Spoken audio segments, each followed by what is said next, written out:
Hello, everybody, and welcome to today's deep dive session.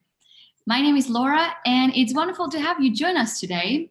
I am super excited because today we have a topic that actually everybody at some point is interested in.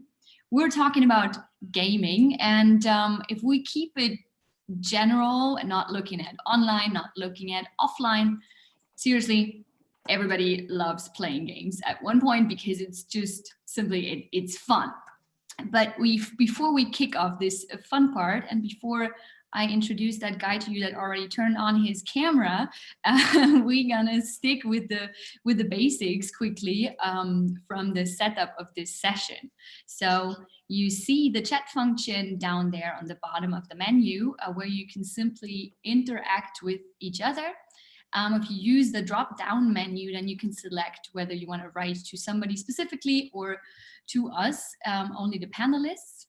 But if you have a question for me, or more importantly, our special guest today, please use the Q&A session, because in there you have the option to upvote the questions by clicking on the like button, and then they hop to the top of the list, and we have them present, and we can focus on these questions. And of course, I always say it, you're always welcome to join us in person with video, with audio. But if you do that, be aware that we also stream this session on YouTube, and the deep dive is recorded. So just that you know that you're then gonna be, that you're gonna be live. And up front, also big thanks to Cologne Business and Volksbank Köln-Bonn for supporting us on this thing. Good, but now back to the important stuff. I was saying today, gaming. And gaming is a big term. It's interactive, it's challenging. And if you look at the spirit that this competition always brings along, it boosts motivation. And this is actually in every context you're looking at, it has a lot of valuable aspects. But of course, we're not looking at soccer today. We're also not looking at board games today. We are focusing on online gaming. More precisely, we're looking at gaming as esports. And I don't know how it is for you guys, but me personally, I did not have a lot of experiences in that field so far, and not a lot of touch points with this industry either. Wherefore, I'm really excited about this session, because while I was looking deeper into the topic, we realized that when it comes to virtual setups, that we event organizers we just started to discover that for ourselves, that this is the home base of the esports industry. And yeah, this is definitely a topic worth diving into deeper today. And there is no other person I would rather talk to about this than our guest today, who is Ralf Reichert, the CEO of ESL Gaming, and this is the world's largest esport company. Welcome, Ralf. You're already with me the entire time I'm talking. So how are you doing? I'm doing good. Hi. Sorry, I didn't know that. Yeah, do you hear me? It's all good? You super clear. So just said world's largest esport company. That sounds so big. It sounds so but actually sitting with me in Cologne, so it's not that. It's very close, so far and very close at the same time. Right. So I already said some official words about you, Ralf, but anything you want to add, anything you want people to know about you, what should we know about you? Who are you? I'm a guy living in Cologne, and I'm an FC Cologne fan, so that is locally flavored. No, you said it a bit, right? We spoke a little bit in our pre-discussion about it. Video games are not so different than any other sort of gaming or playing. It starts with playing. So we all as kids, grew up with, playing is our thing. So that's where it starts. And video games are the natural digital extension of that, the next evolution of it. So, and I grew up with being always fairly competitive, and that was focused on football and on the physical field, but playing video games against each other. literally started when we got our first console, because even in 1990 or 1980 or whatever, when I had my first Atari, you could play video games against each other. It wasn't what you call esports now, so it was structured. There was no leagues, there was no tournament, but the general idea of playing a board game against each other or a video game against each other was pretty similar. And then in the late 90s, this became a thing, and people could watch, and all the aspects that make a sport, which is, you know, league structure, tournaments, and then to some extent spectators, became a thing with video games too. And I was there, and there was this hole in the market that no one was caring about it. And all these kids, which I was one of them 25 years ago, didn't have a platform to play on, didn't have a stage to compete on, and didn't have kind of a media way to be recognized as doing something exceptional. And we as ESL made us our promise to build that. And now 25 years later, we're here, and it kind of worked. Beautiful. It's yeah, it's crazy. It really is. But talking about gaming, I always start with the game before we dive into the topic, which is pretty simple. It's just one or the other. So don't explain anything. Just give me one answer. Short, easy, short shot. Are you coffee or tea? Coffee. Coffee. Good. Plane or train? What is that? You rather prefer flying by plane, or you train? Are you plane? Yeah. And do you rather a beach or a mountains kind of person? That's an evil one.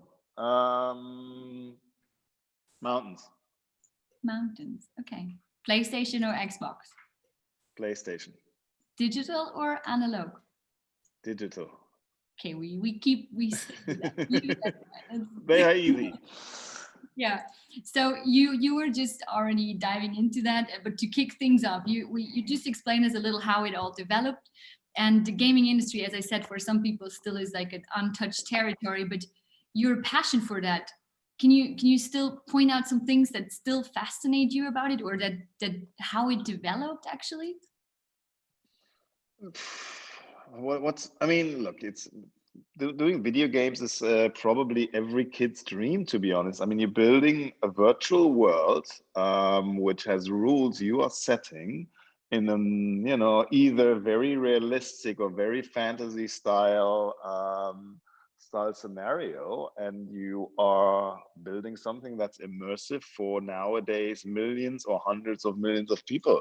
So I think it's probably the most difficult art that's out there in the world of entertainment. It's mind-blowing. If you look at good or great video games developer, I have a good friend who's running a studio who's working with James Cameron on the Avatar game, and he told me an interesting story. He said that James Cameron is great because for every little scene he does in a movie, in another Avatar movie, he's going to create 10 prequels, so 10 times that scene is being drawn on pictures, and he will pick one out of those, and 9 out of them will be thrown away. And as a video game designer, you have the exact opposite problem. You have millions of players who are creating all their individual situation, and you need to create a system that perfectly entertains them in each and every one of the requirements that are coming in. So while a movie creates that perfect illusion for one specific point in time, a video game needs to create a perfect illusion for an unlimited amount of points in time where you can be in that game. And that's, you know, mind-blowing by itself. Yeah, when I try to imagine the whole thing, it already messed up my mind. So these guys are system designers, they build worlds, it's mind-blowing. And I think the other thing that's great about fascinating about the video games industry is there's right now around 2.5 billion people playing video games in the world, right? That is the total addressable market, which there's not many markets which are bigger. No, true, fair enough. And when we were, you were just saying it's a kid's dream, and when we were talking before, you told me that you experienced like different association with gaming depending on the age of the community. And so we want to push the ball to you guys, people, and start with the personal question to you, so we get a better picture of who is here. So Ralph knows how to talk, who to talk to. You cannot answer. I checked it. So how old are you guys? Really personal. Are you under 30? Are you 30 or between 30 or 40? Or are you older than 40? Because then we know how to, Ralph told me, then he knows how to go on. He knows the majority. No, I'll give some context to that, right? Because I mean, in a lot of ways, the people who are my age, and I was born 1974, so I'm 45 right now, are the first generation of people who grew up with video games. So in our generation, a one-digit percentage really had in-depth access to video games. Everyone who's younger has a much higher chance to have been grown up with video games. And what we have in our society generally is a digital divide that goes through gaming as well. Means, you know, all of those people who don't trust Zoom to do their online communication because people with, I don't know, aluminium heads are, you know, sucking our brains off, some weirdo shit like that. Yeah, there is the same for video games, right? There's people who have never played it, never seen it, where this is a total unknown, who have all kinds of conspiracy theories about it. And the younger the audience, the less people are. So let's see about our audience. Can we get the results of that? Nice. See, oh, it's a golden middle, more little younger. 34% under 30, but the majority between 30 and 40. So yeah, 24%. okay. But if you look at your participants, like how would you describe them? Like a typical gamer and our target group? Yeah, like, or just in the last previous years, was there like a shift? Did they change? Yeah. So there's two ways to look at it. People who play video games, obviously the median of that gets older by the day, just because, you know, there's very few young people who don't play video games. And there is more older people who continue to play video games, like myself, right? So that addressable market, again, in terms of age, is going up. If you look at how the average viewer of an esports tournament is, right, that is kind of, you know, one of our key target groups. That average viewer is 24 years old. I'll give you two other numbers. The average viewer of football is actually, I think, 42. The average viewer of tennis is 66. Which, you know, gives you a good, you know, kind of view on how that is. So esports by far is the youngest audience. I think the second youngest is basketball or football. I think they're 40 and 44. And then everything else quickly goes above 50 or 60. So people who watch sports are fairly old, except for esports. Yeah, try to transfer it to the event industry, where you have so many different target groups, and that's why you also might experience a bigger acceptance from online events when you have a younger target group, like we are when we're looking at the startup ecosystem or something, or if you have like a traditional, let's just grab an example, like a banking conference or something. You might get like less acceptance for that new product or that new way. But you are just saying that you always loved the competition, and I guess you also started with these classical LAN parties, how I know it from. Of course. But I mean, now in the last 10 years, these events, they became like super huge scale mega events where you feel like it's at soccer stadiums that attract countless of viewers. What happened? Like, can you give me like what happened? How did that happen? There's a few things. I think a lot of industries that become big always have this tipping point, right, where they are like silently below the surface, grow to a certain thing, and then, you know, jumps out and everyone sees it and understands it. And esports had that around the mid to 2010s. So 2013, 14, 15, we did our first stadium events and started to sell them out. But then the industry already was, you know, 15 to 20 years old. I think the tipping point was really 29, 10, 11, because a few things happened there. I mean, number one, actually mobile phones became able to play video games, right? I mean, you know, yes, you could play Snake on your Nokia and very early, but to have a proper app store and a proper ecosystem around video games, that was around that time, 2007, the first iPhone came out. I think the App Store was 2008 or 9. So that was an accelerator. Number two, the business model for video games changed, driven by actually Asian innovation, which means it changed from you buy a box for $60 to you have a free-to-play business model where you download the game, and once you either want to come to the next level, you need to pay, or if you want to buy a cool hat or dance like it's more nowadays, right? So that made it much more accessible and enabled a lot of network effects that weren't possible before. Because before you had to convince your friends to buy the same game to play it with you. Now you just need to tell them to download it. Point number three, not to forget, social media really became a thing at that point in time. My Facebook account or Twitter account from 2008, and on a mainstream basis, 2010, 11 was a time when social media really became big. So that means that was a point in time when esport had its own press. So traditional press, right, didn't report about it in the sports segment. Yeah. So social media really was our democratization of how was reported about the sports. And the same thing happened to actually broadcast, because Twitch and YouTube Live actually became a thing at that time, or they were actually started at that time. While before that, the gatekeeper function of TV, right, which internet streaming really undermined, was the same for esports. And esports is kind of the first sport that really grew on the backpack of video internet streaming and the internet. So we weren't reliant on traditional media companies like any other sport. All that stuff happened 2009, 10, 11. And then, it accelerated in terms of growth. And then, we had some people inside who said, we're going to get the stadium free in Poland, Katowice. The mayor wants us to be there. He's paying for it. Let's do it. And the biggest live event we did before was mainly on trade fairs, where you had kind of inbound attendance. Aside from that, at a ticketed event, we maybe had like 1,500 people, but our Polish team was, this is the time, this is what we're going to do. And then we actually got Intel agreed on this as well, which was the main sponsor for that tournament, still is. And then we built the biggest esports event in the world, which nowadays is, Intel Extreme Masters Katowice. Not this year, but last year, 170,000 people came. It's a little bit like a mix between Gamescom and a tournament. Mm-hmm. And we started to launch these mega events, these stadium events, a little bit all over the world. And why? Because those are the Wimbledons of that esports generation.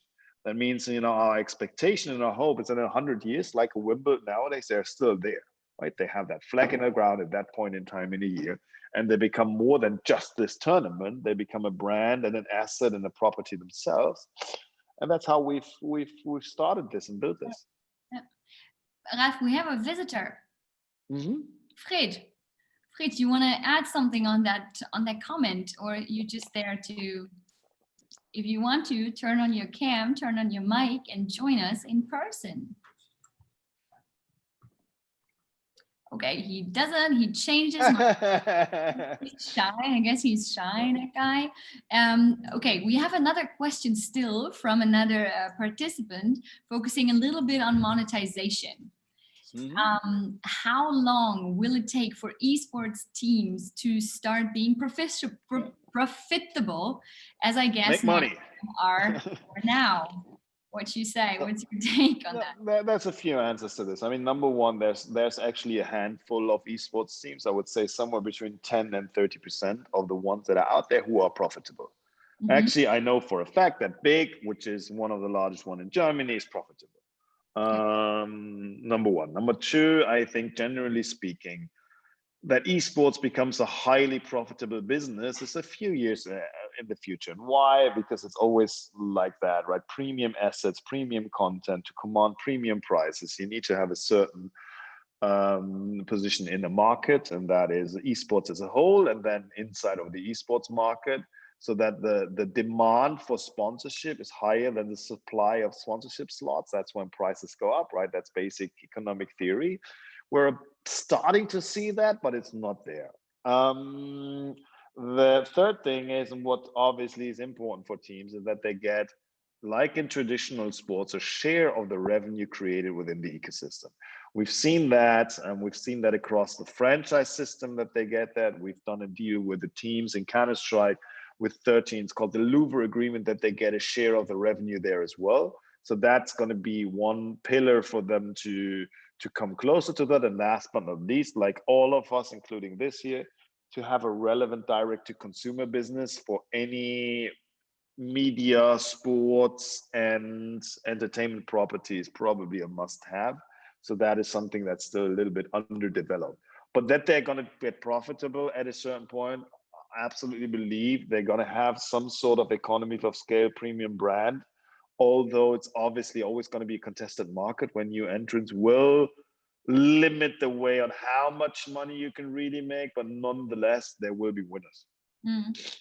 Yeah, and I mean, I guess that the entire acceptance, or that this online setup in general will become much more normal, as we just experienced in the last few months, right? So just like a last background questions, but you know that we as event organizers, like the last few months, everything turned things upside down.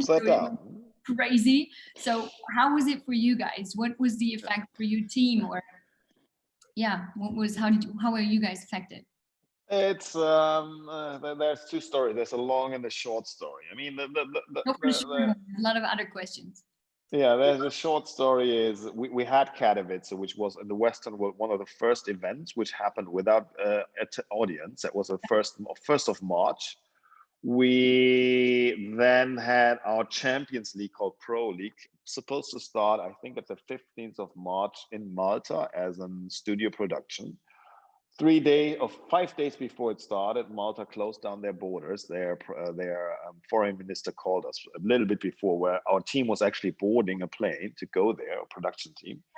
So we were a little bit ahead of the curve in a way, because we're so international compared to some more local companies. That led us to the following: that beginning of that 15th of March, we moved everything we did to an online production. As a backup, not fully yet, and we enabled all teams across the world to do that. And therefore, we literally have not missed a single minute of broadcast of what we did. We had to cancel events and had to move them online and had to pay a lot of fines, actually. Everything plays basically. Yeah, but everything we did, we actually moved on nearly, and I'm exaggerating a tad bit, but it's like 90%. And hopefully no one double checks that on me. No, but the vast majority of what we did, we actually continued to create that content, because ultimately it's a sport, and sport lives from the competition and what people can get out of it as players to participate and fans to watch. And that promise we kind of kept intact, and therefore our business stayed intact, because therefore we could deliver to our broadcasting partners, which pay a significant part of the bill, which then actually made our sponsors happy, which stayed on board even though there was no offline event. So compared to a lot of other industries, compared to a lot of other sports, we've been on the one side extremely agile in moving that. So I think the team did a fantastic job and was really bold in how they executed against it. On the other side, we were extremely lucky, because we've been able to keep the show going, and therefore are fairly, we're not totally untouched by COVID, but the impact is really limited on what we're doing. Yeah. And I mean, your team is kind of very digital affine, I'd say. Yeah. Probably. If you think it through, right, literally this is where we come from, right? In 2000, when we started ESL, we did online competition, we did online broadcasts. We actually only started to do events because kind of the stakeholders, players, press, sponsors demanded that, to make it more legit, to make it more touchable, to make it more real. But generally speaking, this is where we come from. And last but not least, as a gamer, right? If 20 years ago you would told me, you need to stay home now for 6 months, and by the way, you have a lot of time to play video games, I said, where can I sign up for this, right? Do I get paid or so? This is not something bad happening. This is something great happening. Now I have kids and stuff, so it's a bit more complicated. But as a mid-20-ish gamer, I think this is close to dream world. I'll leave it there. I'll come back to that in a second, but I don't want to leave out the questions from our participants, where there is one, is there a need to further humanize team players events through behind the scenes documentaries to further grow the fan base, especially the casual fan? Answer is yes. I mean, if you look at all traditional sports which are relevant beyond the core audience, it's because they have these stars, these people we can relate to, Basketball became big through Michael Jordan, who was more than, that star. Football, even in Germany, became more popular through the summer Märchen, right? When the German national team in a local championship became something. So, and the Olympics are probably the best example of sports where there's a lot of irrelevant disciplines, but relevant human stories. And due to the fact that they've been told well, they become, beyond the core audience relevant. And last but not least, if you look at Formula One, which is de facto the most boring, worst sport that's ever been invented, why the hell would someone watch someone, drive in a circle with cars? But they have done a good job in creating this bigger than life personas out of the races, out of the teams with Ferrari, and historically a lot with, beautiful women dancing around a circuit. So that whole mainstream human story thing are super important. And there in esports, we can still learn so much, need to get so much better. Yeah. Now I was hoping to get some insights from you how we can do it better. Because, I read it on your website. You said something like there was written something like when passion meets a dream, it's not just a game anymore. And when it, as you were just talking about it, when it comes to sports, emotions are always like a very big issue. And I mean, this is also something that is a challenge for typical event organizers, let's call it like that, because we call emotions, we look at them like as analog thing, and it's always the most challenging part to transfer that into the virtual setup. Yes, I mean, how you create goosebumps, right? How you create a moment which you're going to call your mom about this night. This is actually marketing ABC, but it's still very tough. You would say you didn't manage to create goosebumps moments in your virtual setup yet? Actually, I think we did. Not so long ago, 2 weeks ago, we started to move our studios to a full virtual setup. I'm not sure if you've seen it. We're pretty proud of it because it looks like a grand, huge building and is really embracing all this stuff we talked in AR and VR about in the past in a production environment. So I think we created something, and we actually measure NPS, so Net Promoter Score, with our viewers. And for that specific tournament, the last one we did, the NPS was 57, which is actually above average, even for events that have, physical component with a stadium. So I believe we're doing it actually. But it's easier with a sport, right? Because the story is just setup. You would link you would link these moments to like the setup that you build. The scenery is helping, right? The scenery is helping. I mean, it's all a stage, and that can be virtual or physical, right? A physical stage is something we've been playing for 2,000 years as a species, right? So in old Rome, there was stages. So that whole idea on how to play on a physical stage and how to make that exciting and entertaining is something that has been perfectionized over hundreds of years. To do that on a digital stage is obviously a bit newer. But hey, we're learning there, but they're still still day one probably. Yeah. There is another, like, just do another curve. Do you think mobile esports will be bigger than traditional PC console esports? Yeah. So from a participant, add something to that. I think it's even harder to create these feelings on a mobile phone. It's the same thing. It is actually. So there's two things, right? There's how many people participate from a sports perspective. Very similar to, if you look what's the biggest sport in Germany, it's probably walking, right? Because kind of everyone is doing that. Is that a sport? You can argue now. But if you look at how many people participate, mobile esports already is the biggest, right? There's mobile esports tournaments where don't have anywhere near the amount of people participating on PC games than on mobile. Which is logic because the target group is approximately 5 to 10 times bigger depending on market, right? So the pure mass is behind it. Will it be bigger in terms of watching? I do believe so, but it's not like this is going to be 5 to 10 times bigger in watching. It's probably going to be similar sized or just bigger. Why? Because PC games, sports are usually watched because of the mastery that's being done within the games, the skill transparency. So you see something doing something amazing. And mouse and keyboard are still the best input device to do that. They allow you the most complex ways to move a character within that game. You can do amazing things. A touch screen is not as good. It relates to more people because more people have played those games and participated, but the magic being shown is still a little bit behind. Will there be great games to watch on mobile? There already are, so the answer is yes. So to some extent, inevitably, mobile esports gonna be the biggest esports on the planet, but to some extent, the king of esports, PC, will stay as long as it's mouse and keyboard, and as long as you can do those things you can't do on a phone. Yeah, because it makes the experience super easy and Yeah. user friendly. Let's stick with the questions. They already got some 2 thumbs up. In your opinion, what is the best approach to build O&O properties looking long term, considering the difficulties of working with the IP holders in? I'm not sure whether I'm the only one not understanding the question, but I don't. No, look, this guy or girl, whoever that is, has clearly read our capital market documents, because that is how you talk to stock market analysts. That's not how you talk to normal people.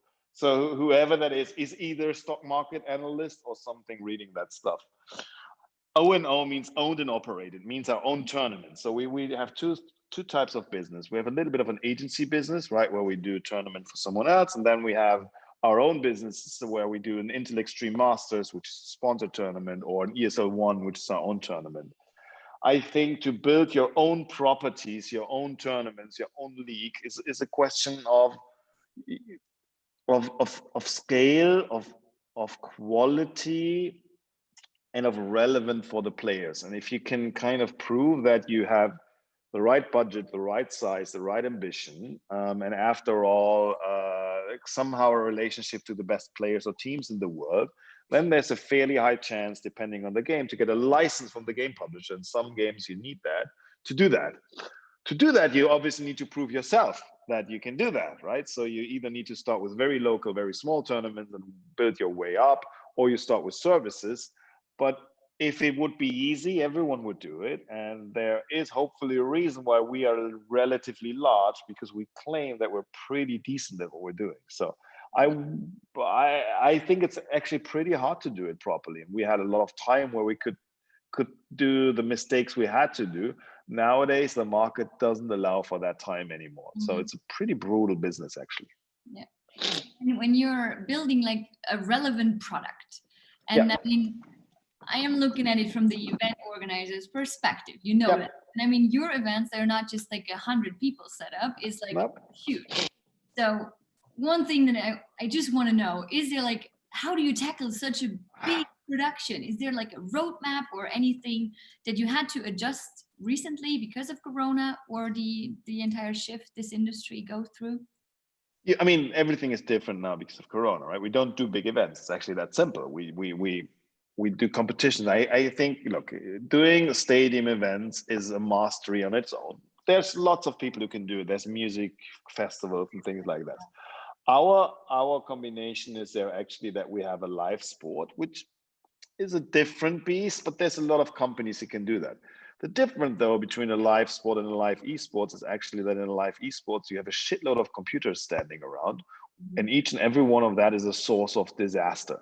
That means, right, it needs a lot of additional resources, skills, and knowledge on how to make sure that this runs without hiccups. And last but not least, our target group is pretty evil. So, you know, that they're or pretty unforgiving. It means everything where you have a player leaking an IP address from an event will ultimately end in a DDoS attack. So there's a lot of more digital problems than you have with typical analog events that you need to take care of. I think that's a technical side, but aside from that, it's very, very similar to any other event. I think in terms of what it makes interesting, and let's call it the consumer focus, we've always been focused around having the best players or teams in something. So that is a sport aspect of it, where you would come in the best speakers on something like that. Good point. Right? Yeah. So that is the core of why you want to go there. And then everything else around is a little bit like a festival, like you do it as well. And by the way, Pirate Summit is, you know, one of the best non-sports event I've been to. So I think you're doing a pretty fantastic job there, actually. And there's a lot of people who can probably look more at you and learn. To do that digital now and create that flavor, that's a challenge. And that's To some extent, a software and platform problem, I believe, because There's a lot. those events are somehow a persistent world, which is temporary. And right now, a video stream is not persistent, right? What we're doing here is just it's very temporary, and the VOD is not a platform, so it actually probably needs a proper video game to simulate a good trade fair or live event, and that's going to probably bring that experience closest, at least. So you are a fan of these avatar things? Not in the way that they're done now. It's like a challenging question, because we are always, when we are thinking remote events, I look at it like, okay, what do I want to bring across? What's my core? What's my message? What's my goal? And for me personally, I always think, okay, with every additional click participants need to do, you lose them, because it's effort. And for what do I actually need this virtual person walking around a trade fair, if the only intention for me is to get like meaningful connections where I don't need the virtual person? There's two ways to this. I mean, first, I'm not talking about avatars. I don't think that you need a fantasy layer in between for us to meet in a virtual thing, right? So I agree on that. I think avatars for a virtual event are useless in the use case we're talking about. I think point number two, the walking around and wasting time effect, it depends. I'm pretty sure I know for a fact that there's plenty of ways to solve for this. Video games have the same problem, by the way, and some embrace it and some just deny it. But I think something that creates a persistent world, and I'm not even, when I speak about a persistent world, it can be a map, it can be a website from top. Don't associate walking around with a character with that. I think that is still something where it's a chat room is not so different from a lot of those things. It's like a environment, right? Yeah, exactly. What we're missing is creating the opportunity to meet, right? That's what you really want to do. That's the thing. Is you create content and the opportunity to meet, and that opportunity to meet, funnily, Facebook has revolutionized that back in the days, but that is, old world. Tinder has relived that in a very unique way, but there probably has not been a good way being developed ever since then. TikTok seems to be the only, let's call it, new there. But there needs to be something like that, a mechanism combined with a persistent world that creates virtual events. I'm pretty sure that's not invented yet, but it's not such a crazy problem. No, yeah, we experienced that. But just in the last few months, development in the technologies were insane. Yeah. So, but there's nothing cool yet, right? Or no, is there something? I mean, there is a lot of good things out there and a lot of opportunities, but I would never say there is the perfect thing. Yeah, it's not. Yeah. Another question, going far away from events, is franchising the way to go model for esports? The answer is no. It's one way to go. So there's, just for context of those who are not deeply into hardcore esports, right? There's the American sports model, which has leagues where you can buy a team more like you buy a stock, right? And then there's a more European, and you can never be relegated. You can't go out of that league. That league is more limited, 10, 20, whatever teams. And it's more of an investable asset, really. Why the European sports model is then more like, you have a promotion relegation. It's really about the sport, the financial aspects a little bit in the background. What that does, the difference is the franchise system is better for an investor to invest into a team, of course, because you create a monopoly situation where you can't get thrown out. That's perfect. The open model where you have promotion relegation is obviously more open for opportunities, where you can come up as a no name and come from bottom to the top. It opens more opportunities for players because there's mix around in the first division. So a lot of what the zeitgeist, I would say, is of what we're doing, right? Which is open world. Don't create walled gardens. Let's all be set equal opportunities for people. very much is against that franchise model. People haven't understood that yet from an intellectual point of view, because people don't look at that yet. But therefore, I'm a bit skeptical there on actually a social point of view. That might not be so relevant in some countries, but in others. The answer, though, is that none of those, both have distinct advantages and disadvantages, and there will be both. And it's a little bit like, will there be one religion? No, right? There's plenty of religions. All of them kind of do the same, right? They have a God, and some people worship it, and all of those models do the same. They try to find the best team in something. How they do it, yeah, it's a religious question. Perspectives, yeah. Yeah. One other question is looking at the sponsoring, which you can also generalize a little. If someone is looking for a sponsor for a tournament or a league or an event, I just said that, what's the ratio of importance between the number of expected participants and the number of expected viewers? Yeah. What are the numbers in your experience sponsors look for? Yeah, that's a good point. The answer is fairly simple, right? I mean, the viewer will interact with your product usually much more than the participant, because there you can tell a story. The unique thing about our esports broadcast mostly is different than in other sports. We are actually telling the story that's happening on the screen, right? We are, as ESL, producing that signal. That means a sponsor that is involved with us actually gets a story being told directly together with us. Usually in traditional sports, you have that media break, right? That Sky is doing that, and you sponsor the league or the team, but you never be part of the media signal. So there's a huge break. With us, if you sponsor the league, you get that full direct story, and it has to be a purpose-led, fantastic story. That's how you do sponsoring these days. Direct from the origin of where the content is created. That's a unique opportunity that you usually don't have. Participants and number two, viewers are much more scalable, right? The biggest tournaments have maybe 100,000 participants, and there's one actually where we had 1 million participants together with a publisher directly in the game. Still, the biggest tournaments have tens of millions of viewers. So the ratio of how much people you can reach as fans and viewers is, like in freaking any sport or nearly any sport, much higher than the amount that are actually participating in that specific competition.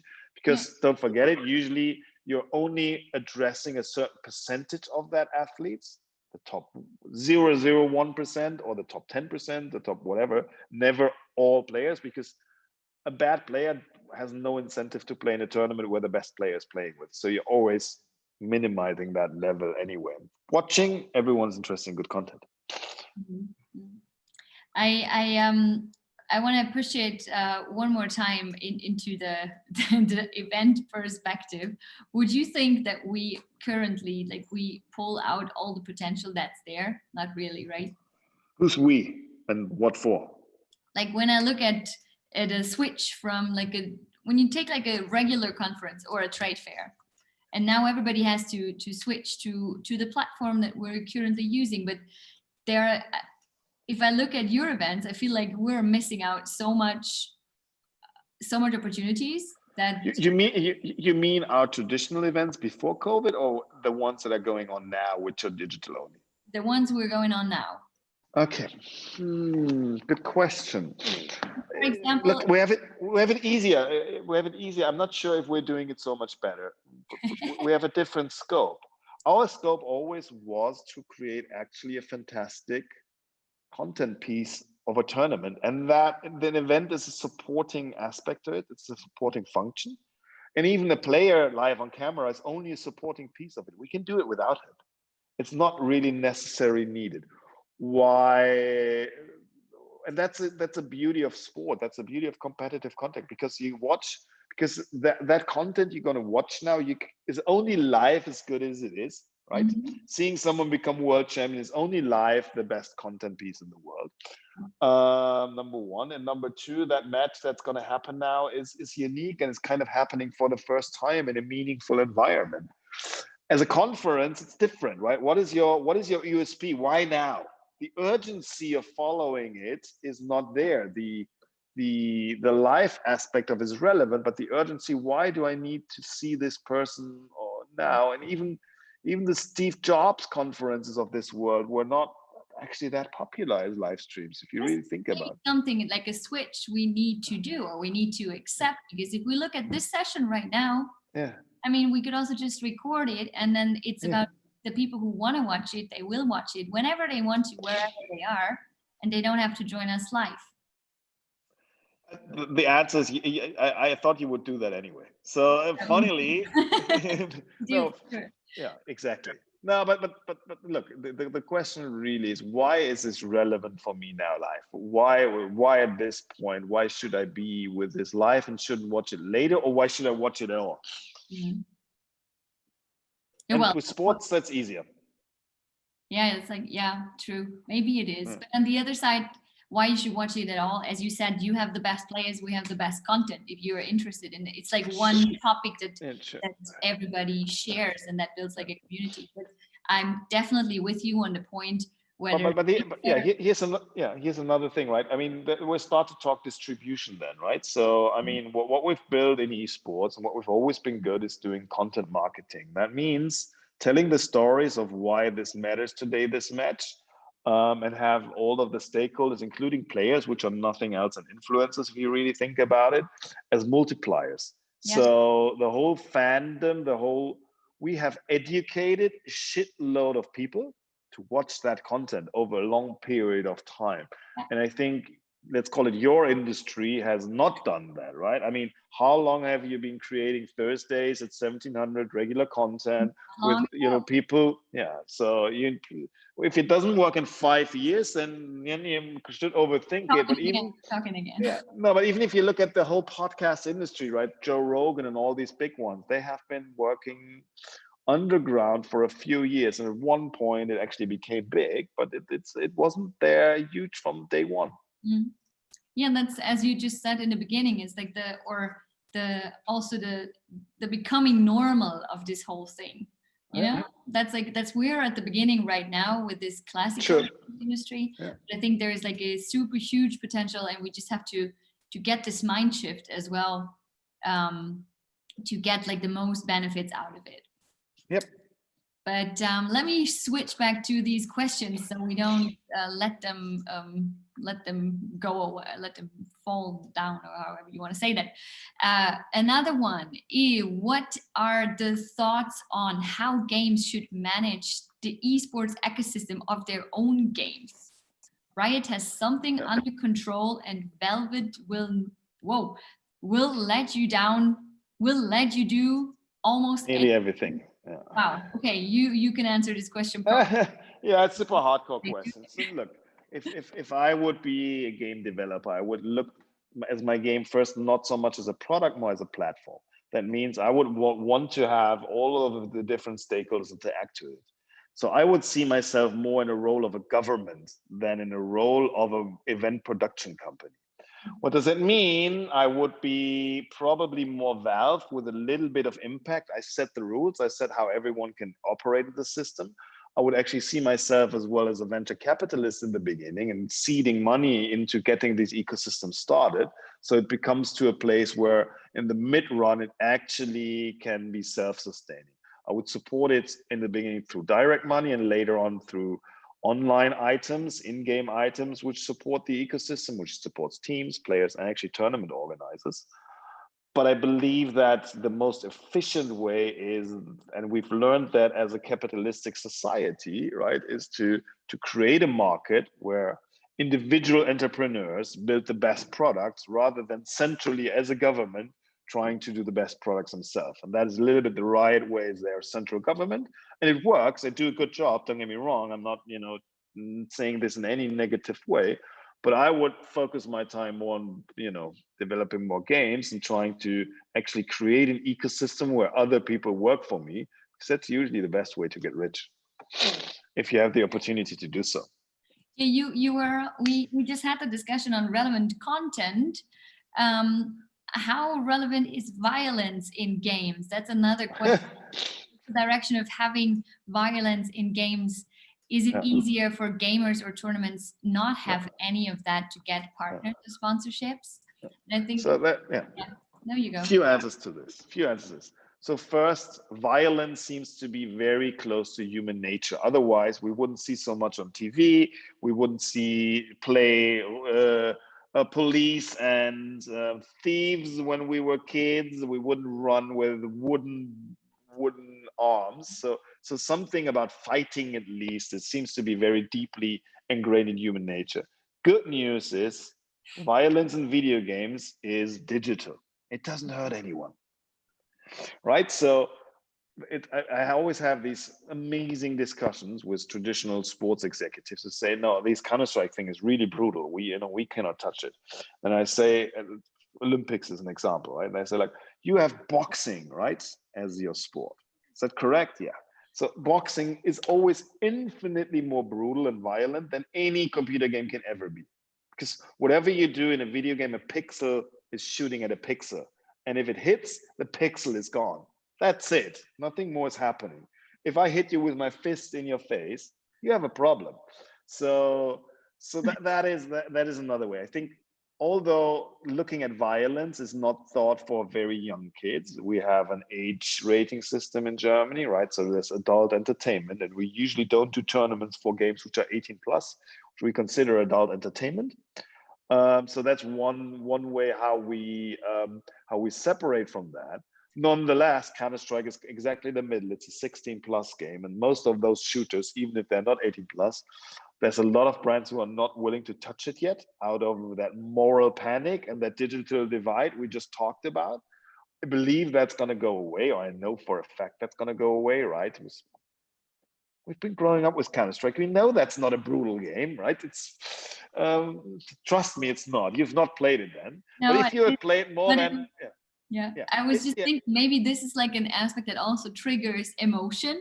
That is like a relevant thing that we were already talking about in any kind of aspect, either it's violence but it's emotion in general, and that gives you like goosebumps maybe.